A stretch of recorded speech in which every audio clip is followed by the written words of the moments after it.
So what I'm going to do now is pass over to Alex and Olaf, and I'll be grateful once again if I could ask you to mute your microphones. Much appreciated. So over to Alex and Olaf. Will start off with a brief intro to themselves and then start their presentation. So thanks very much, Hardeep and Lucan, and over to you, Alex and Olaf. Thanks, Abs. That's great. I'm going to. My name is Alex Chalkley, a co-founder at Impact Funding Europe. Our company is all about building collaborations, developing projects, writing applications, and ultimately securing European grant funding. I am joined by Olaf. Olaf, do you want to say hello? Hello. Yeah, hello everybody. My name is Olaf. I'm also here from northern part of Germany.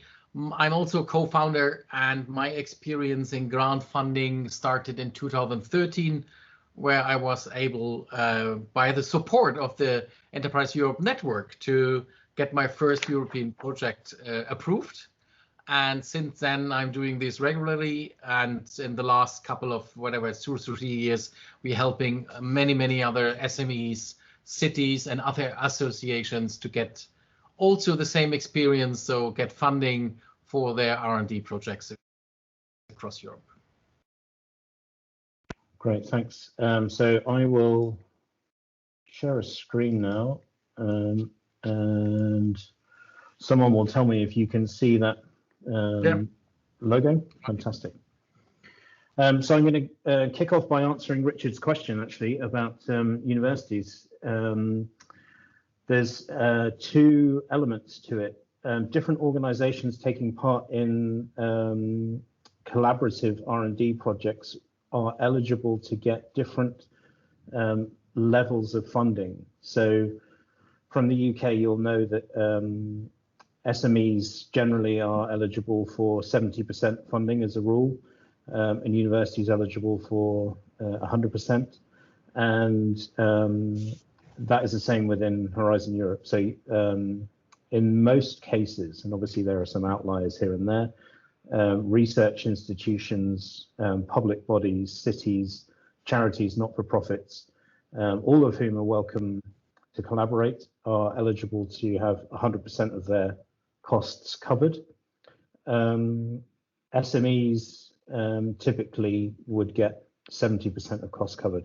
How does it work for large businesses, Olaf? Is that also 70% roughly? No, unfortunately not. So it depends. So the bigger the corporation, the less funding they get. So let's say for the last call I wrote, which was only 40%, but it was a company with 130,000 employees across Europe. So, and normally it's, but for most of the small and medium-sized enterprises, it's absolutely 70%, which means one of the possibilities to change this is if you have a nice collaboration between SMEs, they all together may establish an NGO or an association just for the research, right? So, so they're working independently in their areas, but together they form an entity just for research activities, and then delivering, or they're asking for budgets from Horizon Europe or any other funding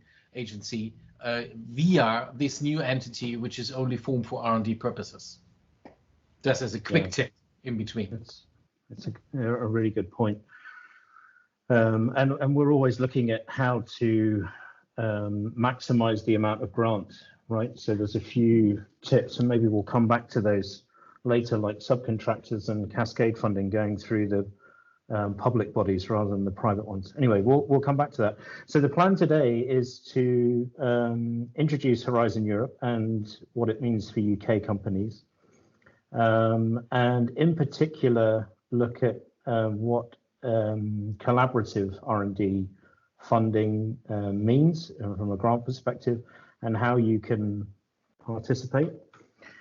So first of all, after much toing and froing, UK organisations, so that when I say that, I mean the whole range, public, private, not-for-profit, are eligible to participate in the vast majority of Horizon Europe funding calls, which is great. You know, there was some concern, I know, around Brexit that would the UK government be able to, well, either swallow their pride or be proactive and make sure that UK companies can participate, and that certainly has proven to be the case. Today we're talking about collaborative funding, so there are some other eligibility criterias. For example, most collaborative funding calls need at least 3 partners, and those 3 partners need to represent at least 3 different EU or associate countries. And in fact, the recent grant we won had 15 partners from 6 different countries, so you can see the kind of scale that they're interested in finding. Just as an example, you know, where can you find the funding, the calls for funding? I know it can be a bit daunting. The portal is accessible and searchable. It has its bugs here and there, and can be a little frustrating, but as with anything, with a bit of time, you can get used to it.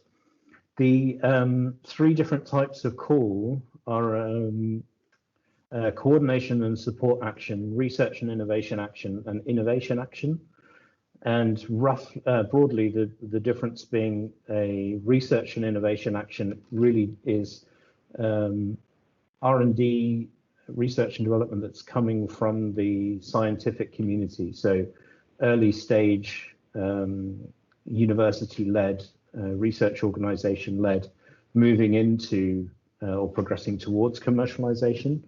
Innovation action is slightly further down the line. So maybe there's a proof of concept, an MVP in place, and you're moving it from that position to close to replication, commercial deployment. And then coordination and support is more about knowledge share, enabling the innovation that might have already been close to market or in the market to be used and adopted more widely. So the call summaries here, you can ignore the specific call, but they'll give you a deadline. Is it single or multi-stage, an opening closing date, and if you click into the fund itself, you will get a summary of the call,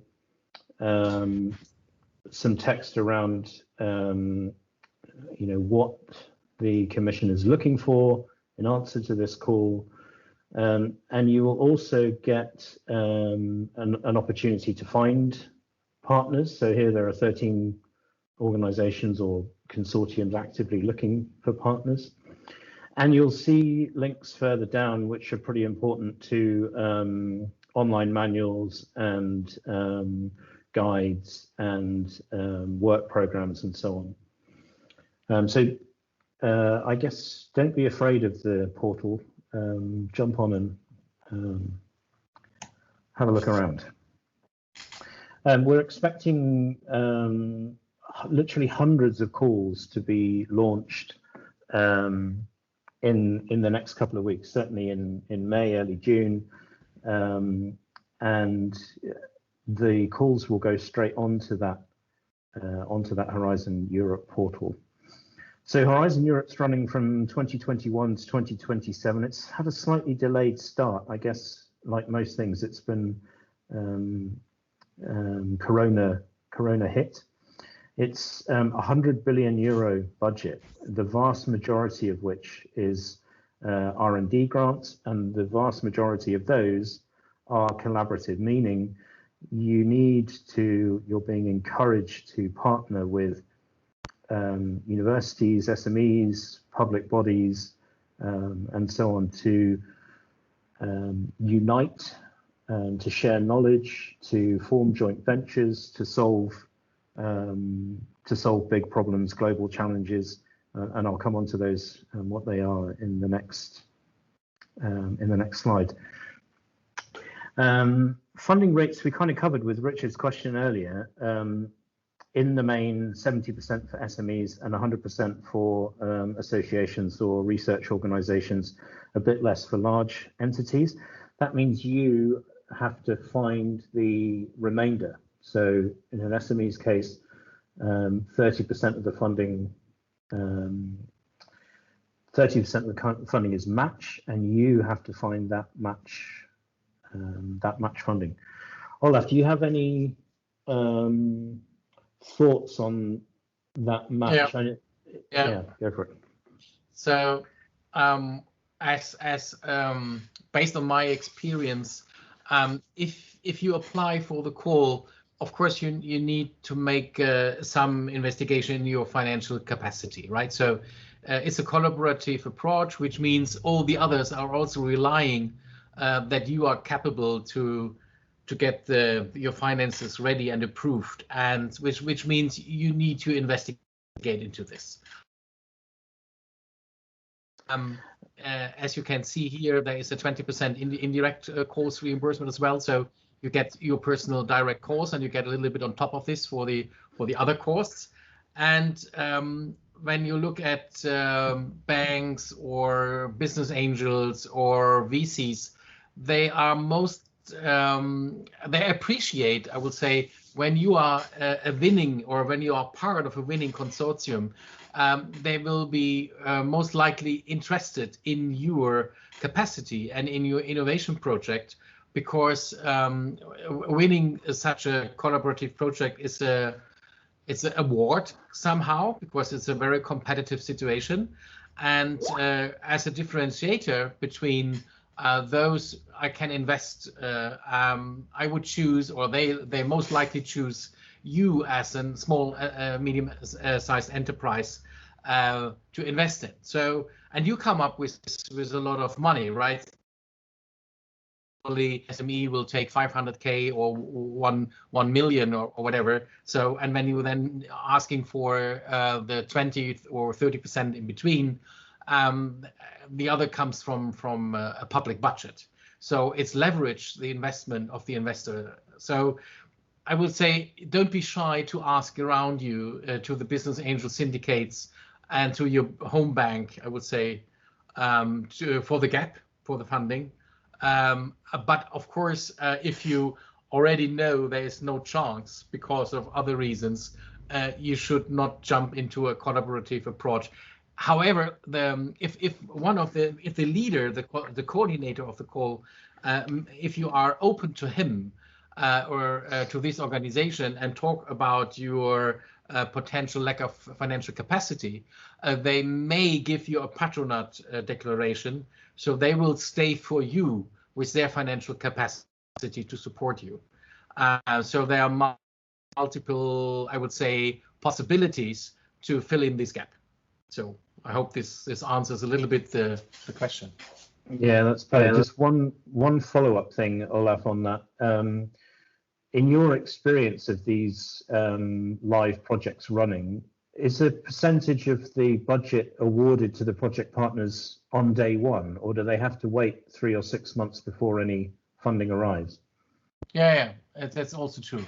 So it's a long run, I would say. So from the waiting for the publication of the call, making the application, which is normally 5 to 6 months, then waiting for the answer from the jury, from the evaluation committee, then preparing the grant, and then setting up everything, getting the first money. So in between that is between 12 and 18 months.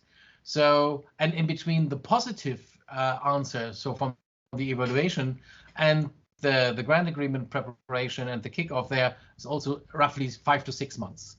So when you receive a positive invitation, you still have, I would say, enough time to fix your financial capacity. Yeah, and then there's it's something like 50% of the project budget is released to the lead partner on day one to cash flow the early Yeah, stages? exactly. Yeah. So yeah, yeah, that's true. So that's it's only in the EU. So in our, I can only speak for Germany. I don't know how it works in the UK, but in Germany, normally if you want a local a local innovation call, you get your money pro rata. So which means every quarter you claim your costs and then you get reimbursed something like 4 to 6 weeks after your declaration.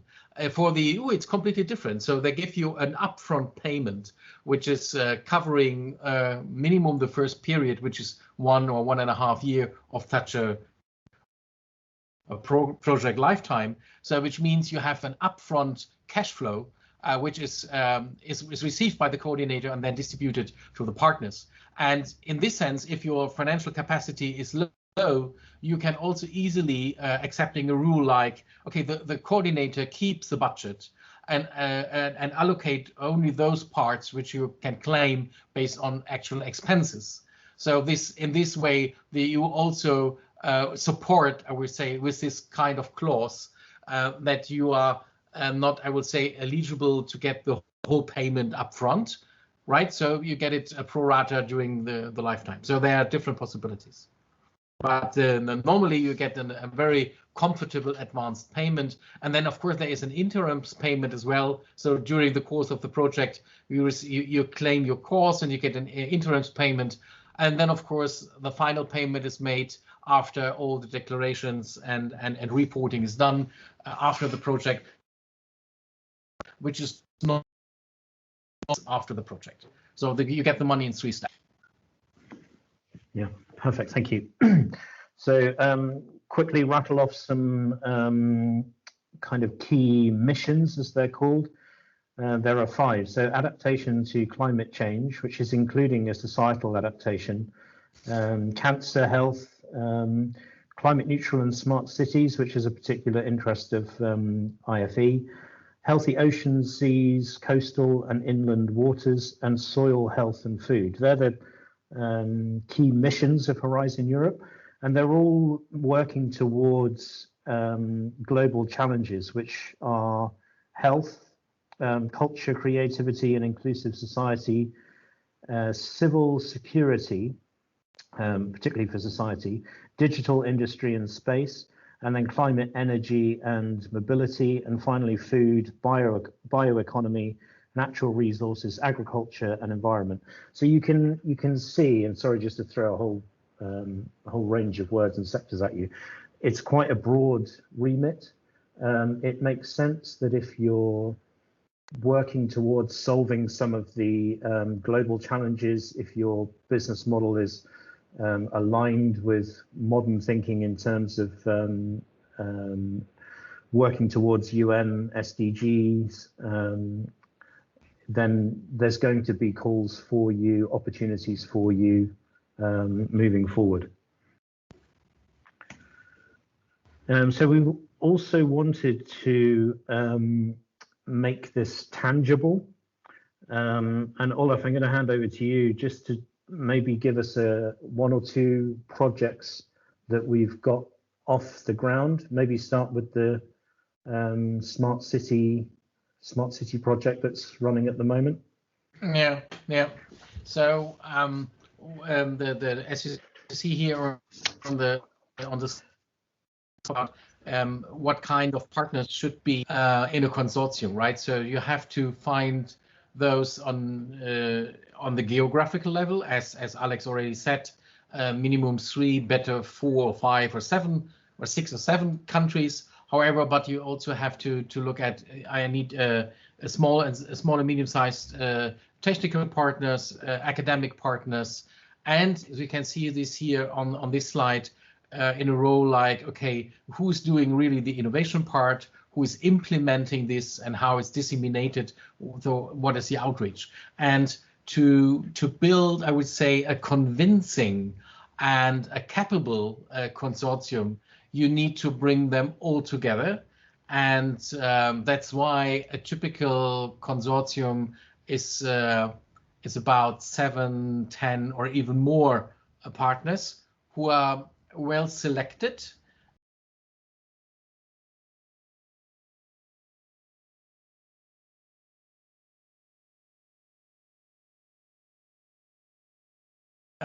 it's very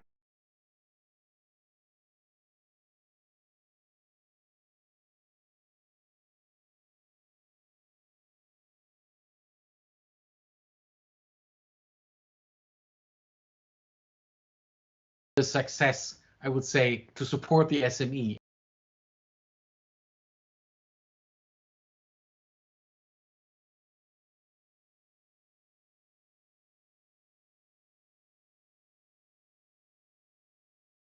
%90 of the funding is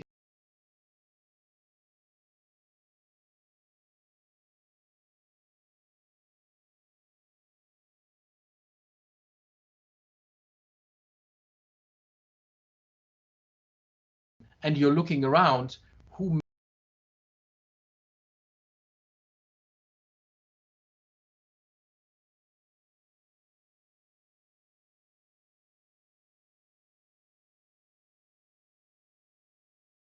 new partnerships for new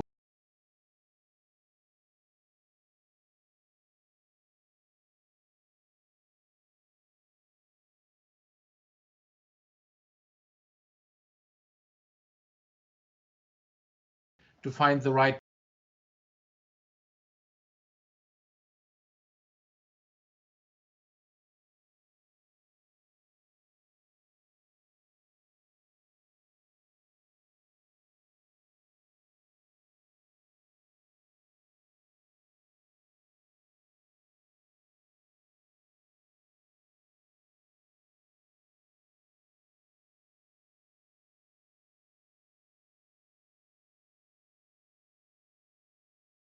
to do the same. So they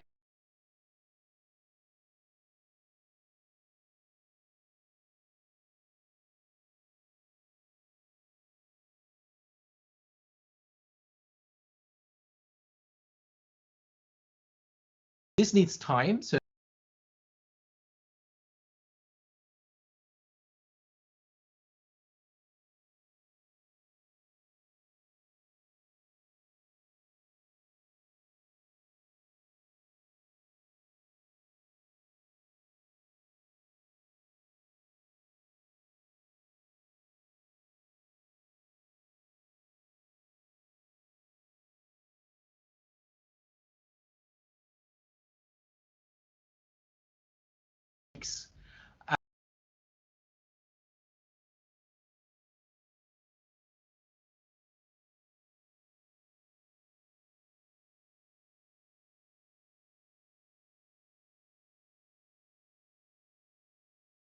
more shiny.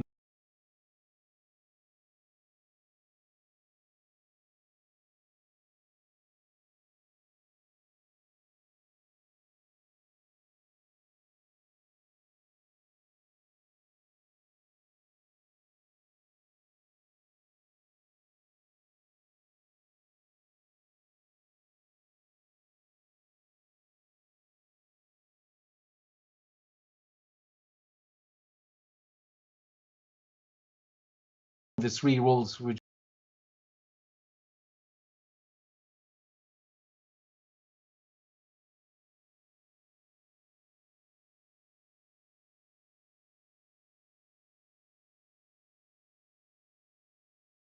technology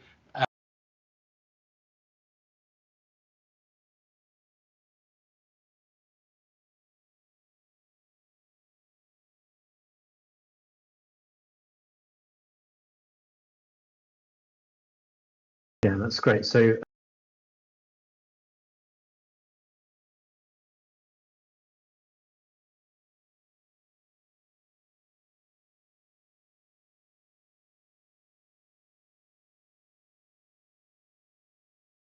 which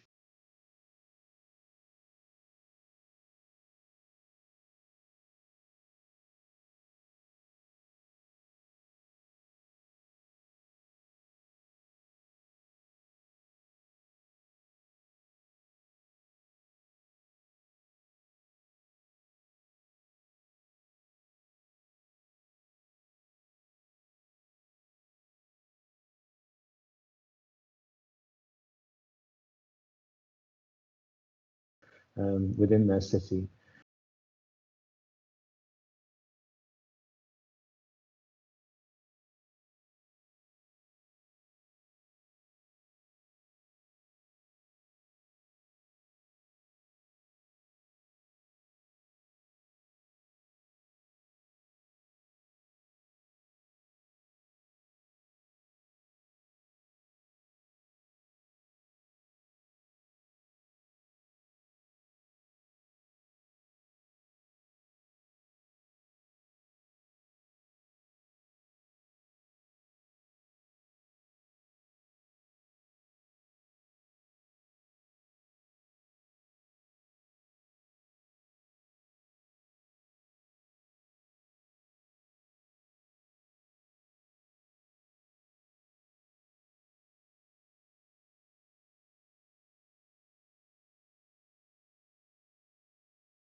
4-year.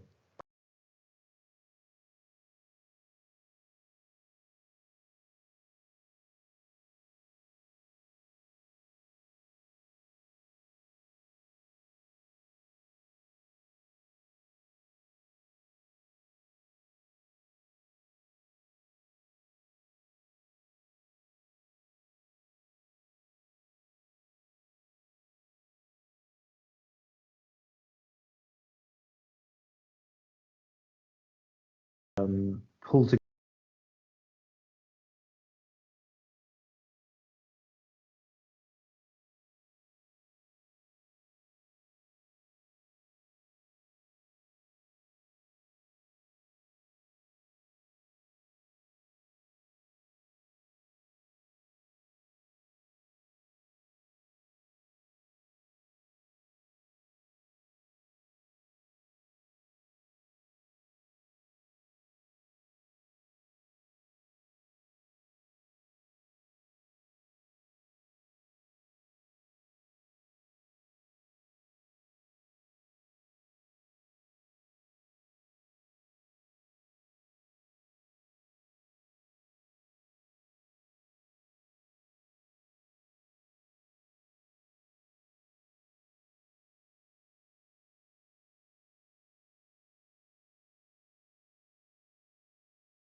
for 3 years that you're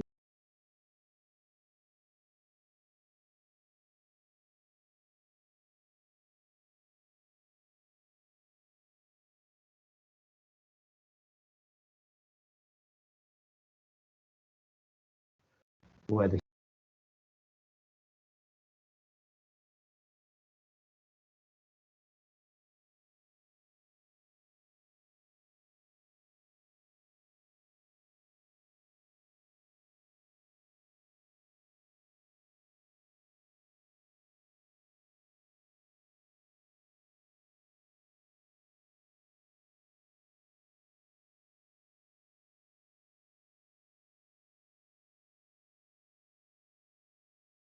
looking for a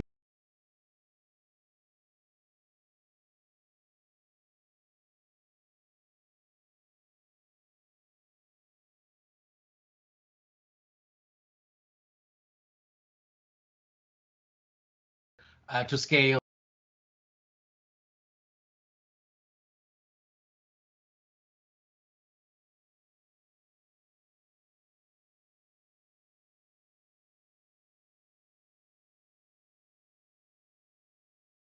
um, you may get a feeling after a couple of sessions what they are looking for. So it is a research project which set the ground for later on market.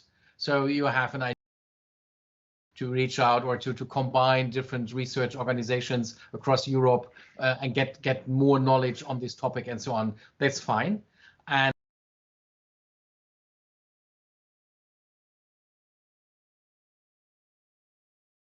if you have the feeling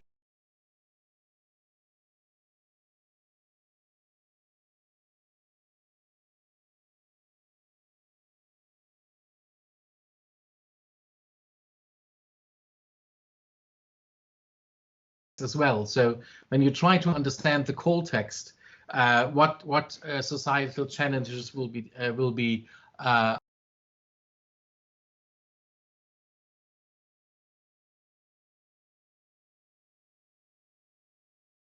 and then you should make up your mind, are you the right partner for this? So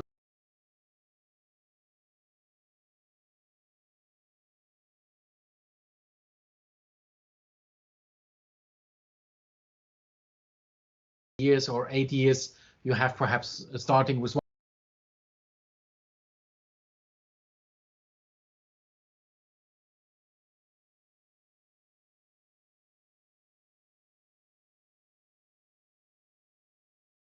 going out to say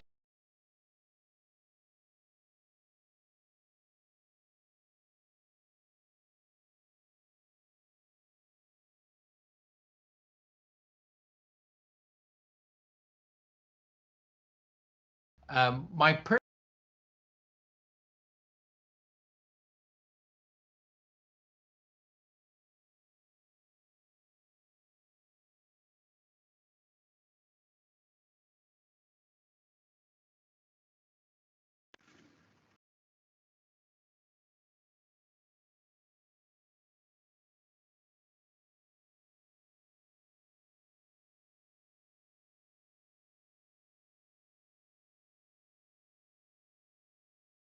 and get a granted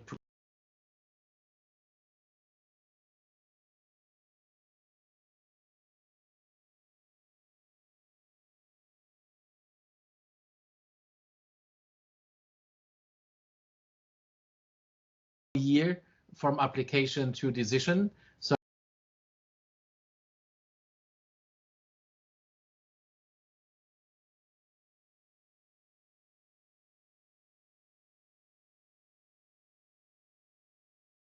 to get it granted. So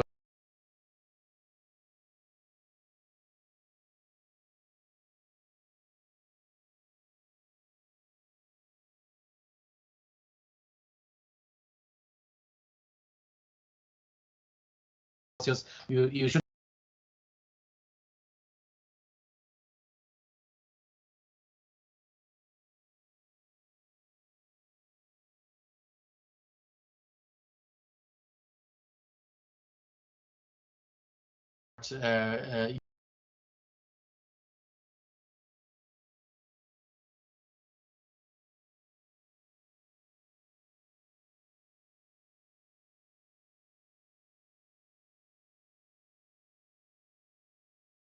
Yeah, thanks.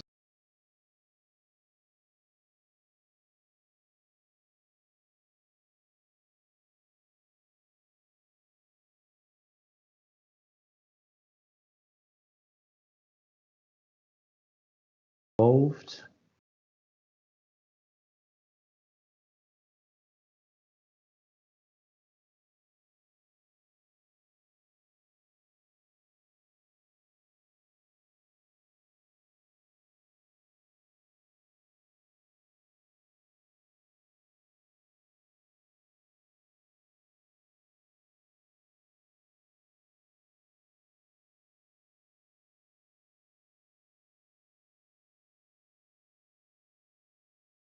Projects and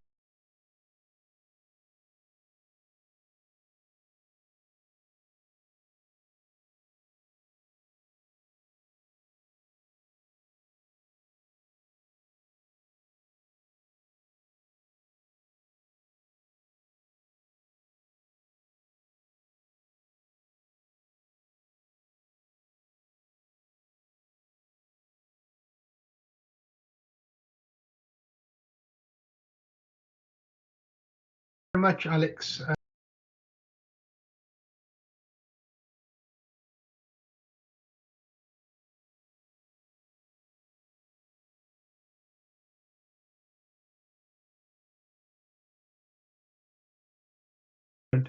Time.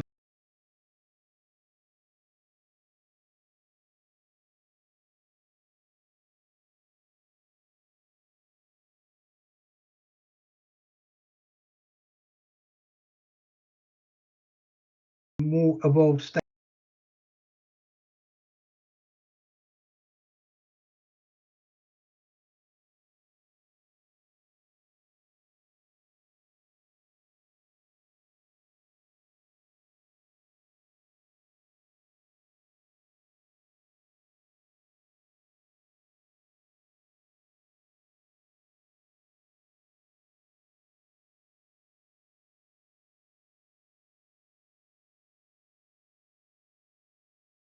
collaborative.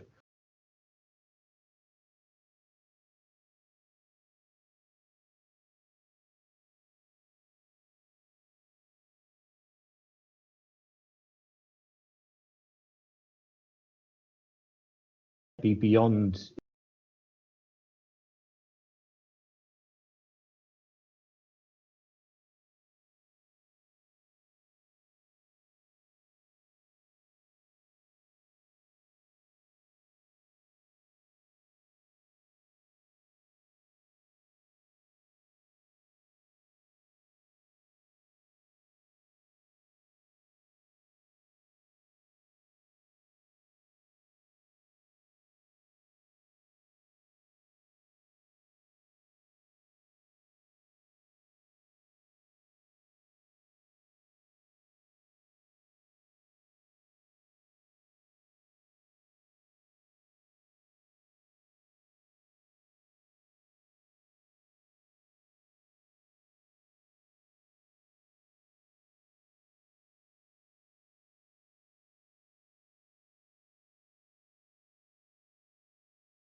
very much about being a coordinator, so a UK project coordinator. And first of all, what does coordination entail? I mean, how much effort is it going to be? I mean, one of the clients that have asked this question is quite a small SME, and is it a case one has to also look at your own resources in when you're making that decision to be a coordinator? So let me answer based on my personal experience. The first call I won was I put myself in the coordinator role.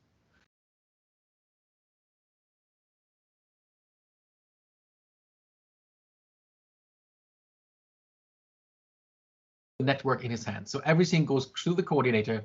So your advantages to reach out to market.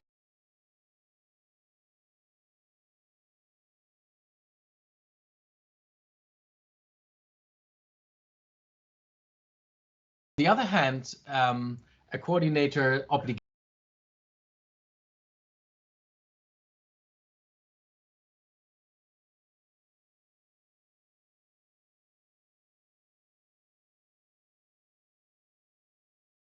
And I will not recommend to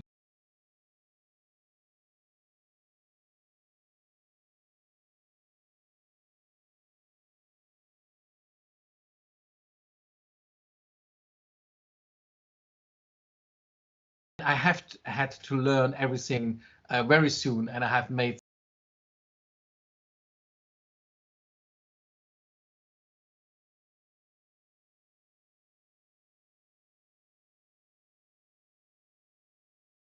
three projects as a part.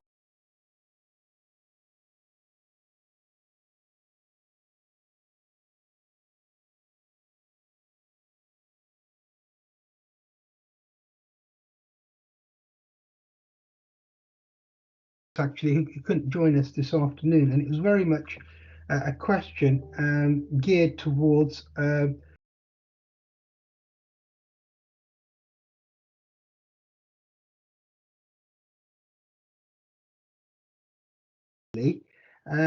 is it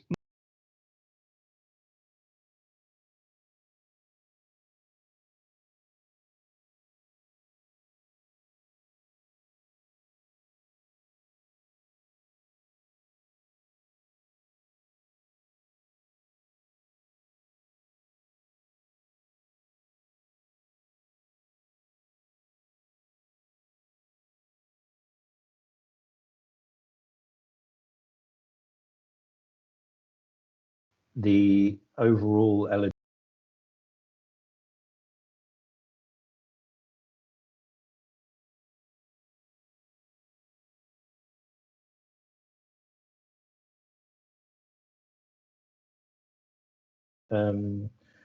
country companies, organizations can lead, and yes, it is beneficial.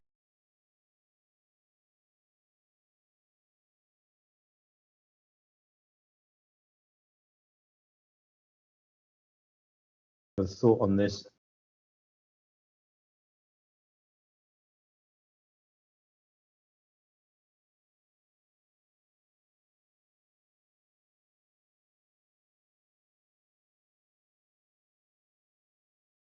actually been texted into me, and it really asks about the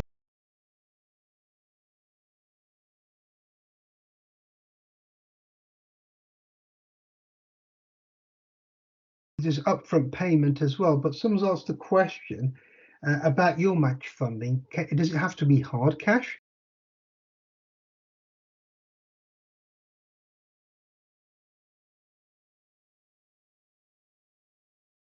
It can be in kind. Yeah.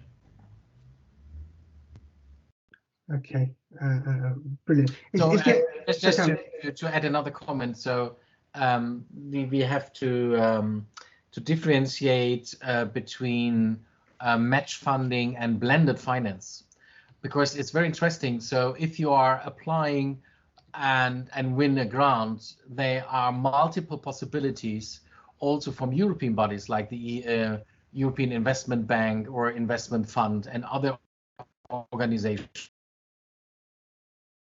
are keen to support with additional, I would say, blended finance, which is a loan, right? And so it's not a grant, it's a loan. But in combination, it gives you enough financial capacity to run your project and to reach out to market. So, and it's as well established in the ESA accelerator as a blended finance instrument, but it can be also used with your local organization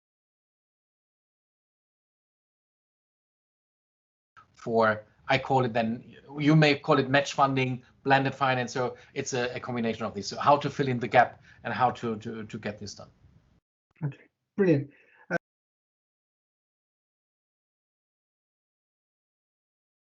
Keep your questions coming in. Is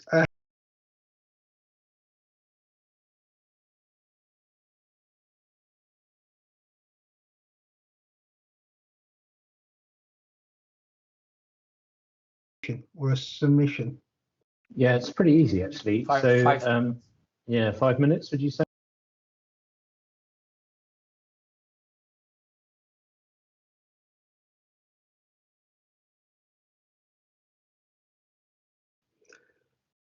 It's as you'd expect, really. So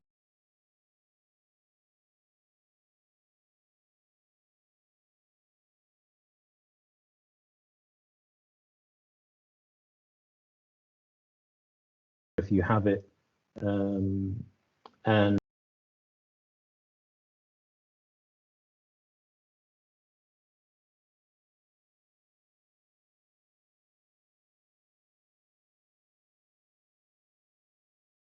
so if you would like me to share it with you, please, that'd be great, Alex. Thank you. That'd be what you're after is a PIC number, so personal identification code, I think it stands for, and it should take 5 minutes later, depending on what checks come back, you should get your PIC code. Okay, fantastic. Yep. I've had a question in the chat actually, and what is the general engagement model with venture in the mix, or really impact funding Europe? How can SMEs work with you, and indeed, what's the fee structure? Yeah, so we are working with quite a broad range of organization types. So large corporates, SMEs on one side, and then universities and city governments on another side. So our fee model has to be accessible to everyone and fair to everyone. So what we've arrived at is a fee based entirely on success. So we will take the risk up front, and a success fee, which is flat across the board, of 7.5% of the total grant secured, which will be payable on drawdown. So in return, we do look for, we are obviously careful who we work with, because we need to focus and make sure that the applications we're writing, the consortiums we're building, have a really high chance of success. Otherwise, no one's happy. And we do need some input from the consortium members. So we do need them to be active in project calls, in helping us to understand the technology or their route to market, or gaps in their team. We do need them to support us in writing some technical content. So it's a partnership more than a commercial engagement, if that makes sense. Although, of course, the vast majority of work falls on our shoulders to build the consortiums and find the right calls and put the application together and manage the administration and so on. And we take that right the way through to the kickoff of the project. So we will run the kickoff meetings and make sure that the project is set free. But that's where we step away and go back to the consortium building and grant writing bit. We don't get involved at this stage in any kind of ongoing project management. Okay, thanks. Sorry, Olaf, do you want to come in there? Yeah, I would like to add something. So our work is not writing the proposal. Our work is winning the proposal. So it's quite a difference. So we can sell our time, and which will be the outcome will be nice paper, but our goal is means we are looking for a partnership in a way. So, but even if we make a wonderful proposal, we don't know if we win because it's depending on the evaluators and on the competition. So in a framework agreement, which we normally establish, we say, okay, let's work for a couple of years. We try to get you into consortiums wherever we can. We build new consortiums. We help you to get funding here and there. And maybe not the first shot win, but on the long term, so after 1 or 2 years, we will get you on the road with some money. So that's our engagement model. So we're looking for partnership. We have a framework agreement. We do multiple approaches to get funding. So to maybe also include investors, if appropriate, to get for the gap funding and so on. So we do a lot of this work. And what we are looking for is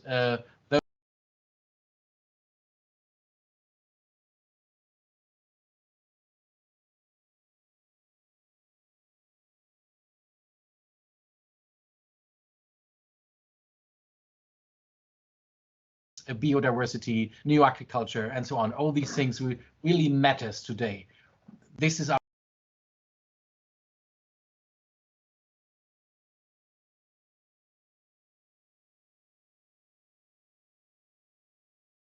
3 questions.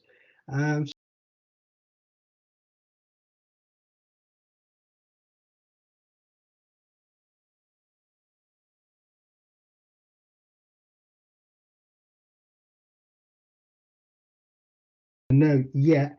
And secondly, so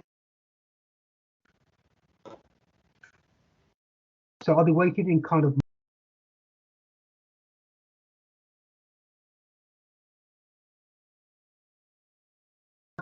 it's a great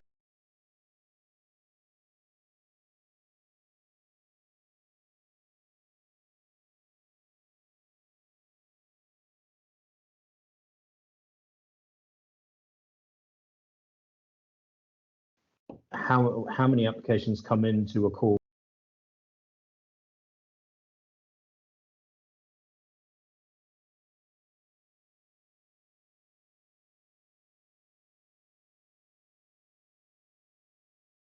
€1 million, therefore one call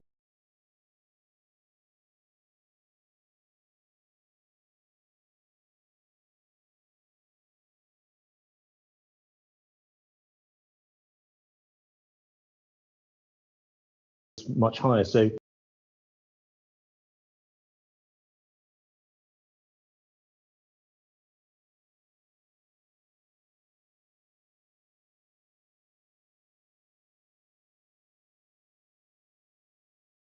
question,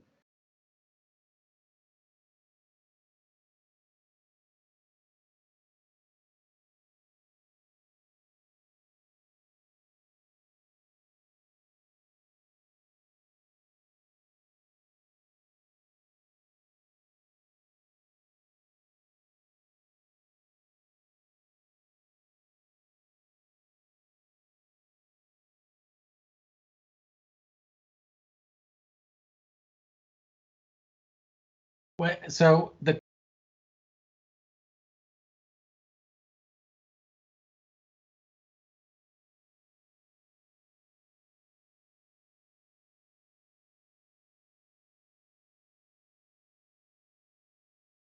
you get the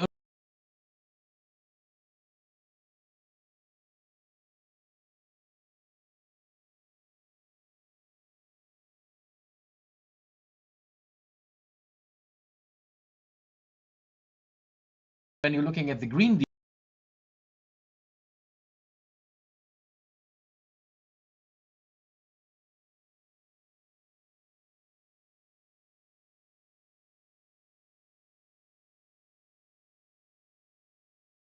I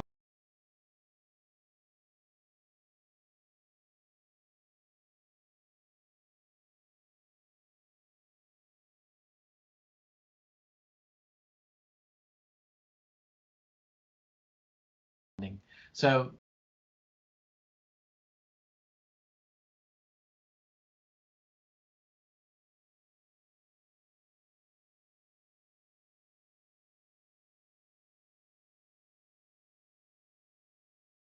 for get a grant fund,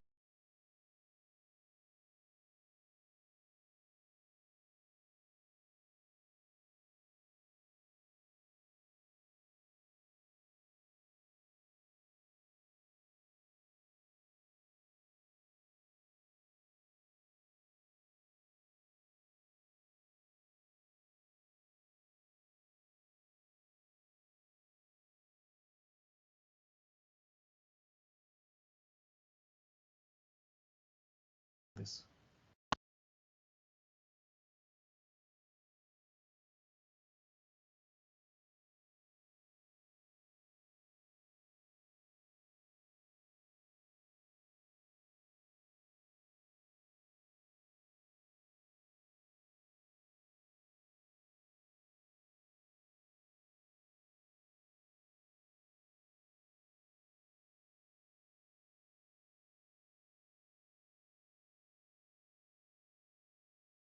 And the technology.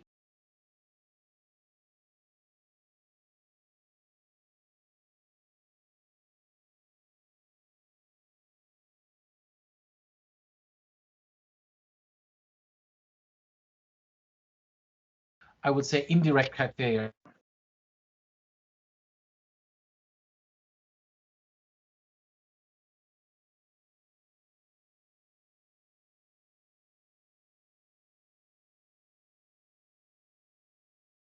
Happy to share the slides, and people can message Olaf or myself on LinkedIn.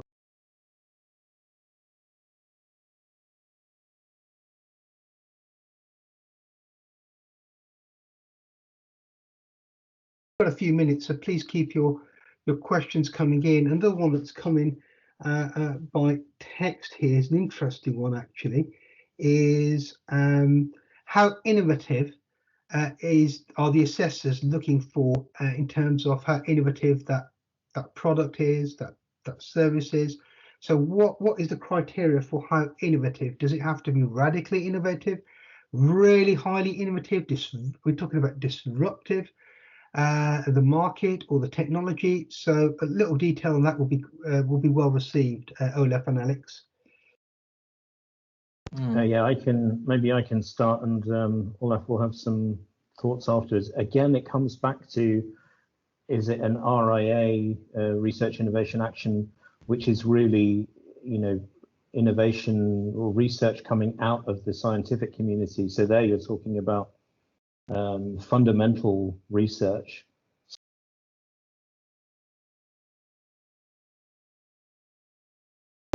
Innovation actions, I've had this conversation for 15 years. How do you assess the level of innovation? Some are more technical, some are more commercial. And in the collaborative, being the enabling feature or technology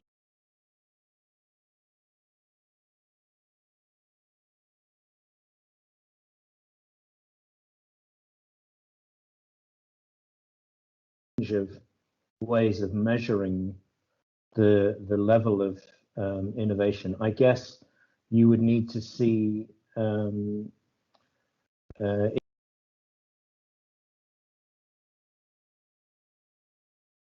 within that your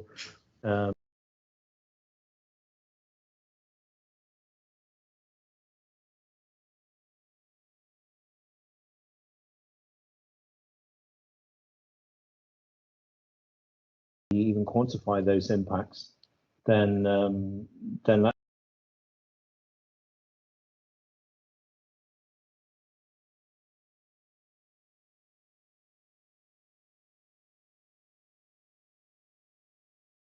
Yeah.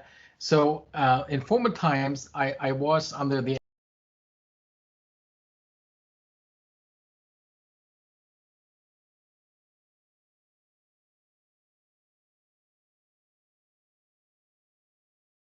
but this Heureka moment, the ones who gets funding funding is about, can you really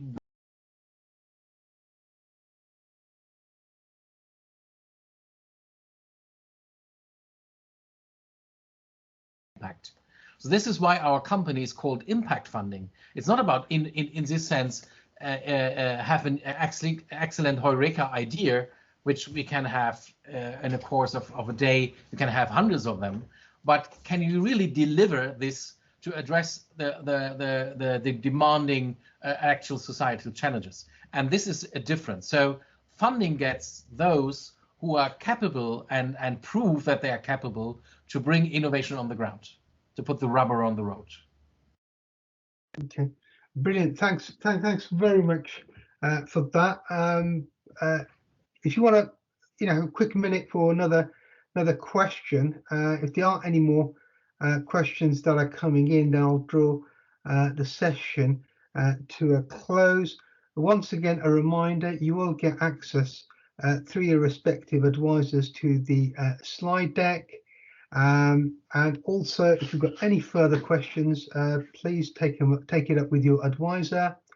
And other than that, I'd like to just thank our speakers. I'd like to thank Alex and Olaf from Impact Funding Europe, but also to Lucan and Hardeep, who gave an excellent presentation at the start about how you can work with EEN in finding the all-important consortium partners as part of your application for Horizon Europe funding. Other than that, I'd like to wish you all a very nice rest of the day, and thanks once again to our speakers. So thanks very much, and hope to see all of you soon. Thank you. Thank you very much. Thanks everyone. Bye bye. Bye bye. Bye.